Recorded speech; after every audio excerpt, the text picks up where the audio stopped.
La verdad es que recibir un diagnóstico de parálisis de Bell puede ser aterrador. Es que, de un día para otro, esa conexión tan íntima que tenemos con nuestro propio rostro, con nuestra manera de expresarnos, parece que se rompe. Hoy vamos a explorar qué nos dice la ciencia sobre una posible vía de recuperación. Pues esta es la realidad para muchas personas. Es el shock de ver que un lado de tu cara de repente ha dejado de responder. Una sonrisa que se queda a medias, un ojo que no consigues cerrar. Es una situación que va mucho más allá de lo físico, ¿sabes? Toca el núcleo de nuestra identidad. Muy bien, vamos a profundizar un poco, porque para entender el camino de vuelta, primero hay que saber bien dónde estamos. ¿Qué es lo que le pasa exactamente al nervio facial para que ocurra todo esto? Es, de hecho, el trastorno del nervio facial más común que existe. Puede afectar a cualquiera a cualquier edad, y aunque no siempre se sabe la causa exacta, muchas veces tiene que ver con una inflamación o alguna infección viral. Y esto que vemos aquí no son solo términos médicos, ¿eh? Son cambios muy reales y, la verdad, bastante angustiosos en el día a día. Cada uno de estos síntomas es un pequeño desafío, desde beber un vaso de agua sin que se te caiga hasta simplemente poder expresar una emoción. Pensemos en ello como si fuera un cable de fibra óptica que pasa por un túnel muy estrecho.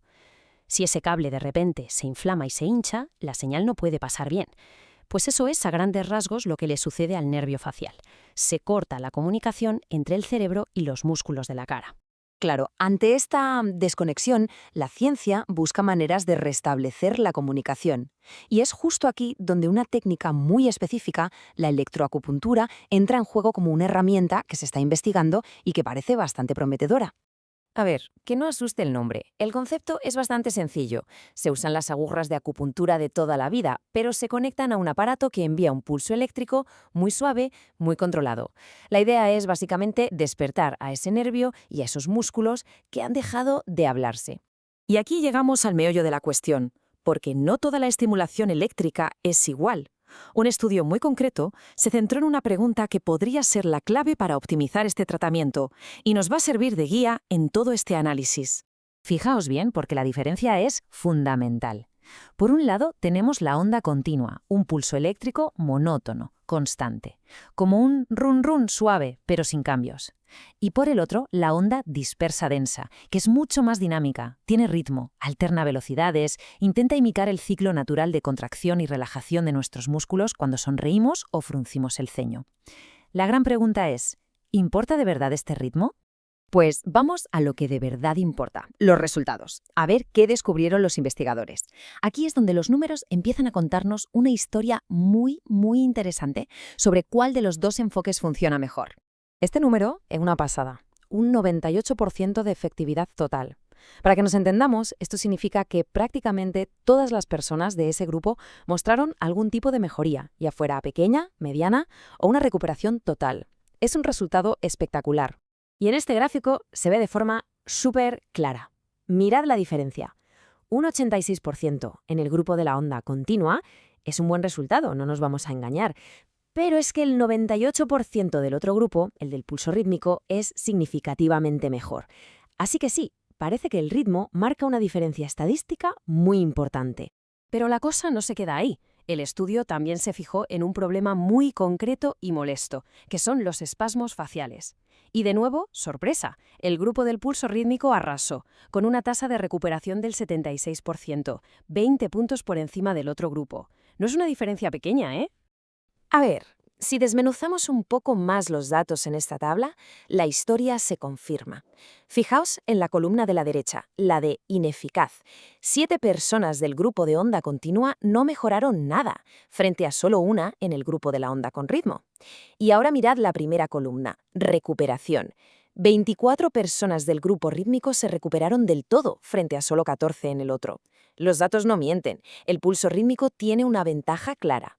Bueno, vale, tenemos todos estos números. ¿Y ahora qué? ¿Qué significa todo esto en la práctica? Vamos a ver cómo estos descubrimientos se encajan en una visión más amplia.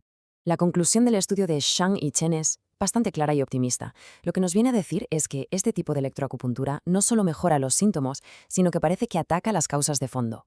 ¿Y por qué?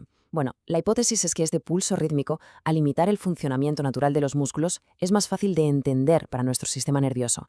Es como si ayudara a reeducar la conexión entre el nervio y el músculo de una forma más natural, bajando la inflamación y reparando el daño.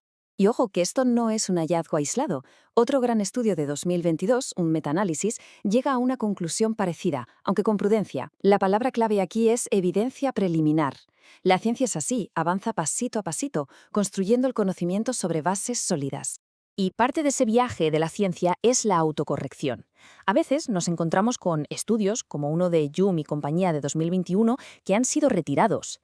Es súper importante entender que esto no invalida todo el campo de investigación. Al contrario, demuestra que la comunidad científica está constantemente revisando su trabajo para asegurarse de que solo la evidencia más fuerte y fiable siga adelante.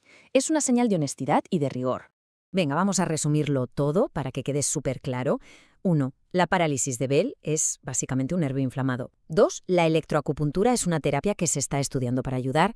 3. Un estudio concreto descubrió que un tipo de pulso con ritmo era más efectivo que uno constante. Y 4. Todo apunta a que empezar el tratamiento pronto en la fase aguda puede ser clave.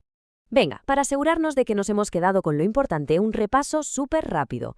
Primera pregunta. ¿La causa principal de los síntomas? La inflamación del nervio facial. Exacto. Segunda, ¿la diferencia clave entre las dos ondas? Pues que una es constante y la otra es rítmica. Y tercera, ¿la más efectiva según el estudio?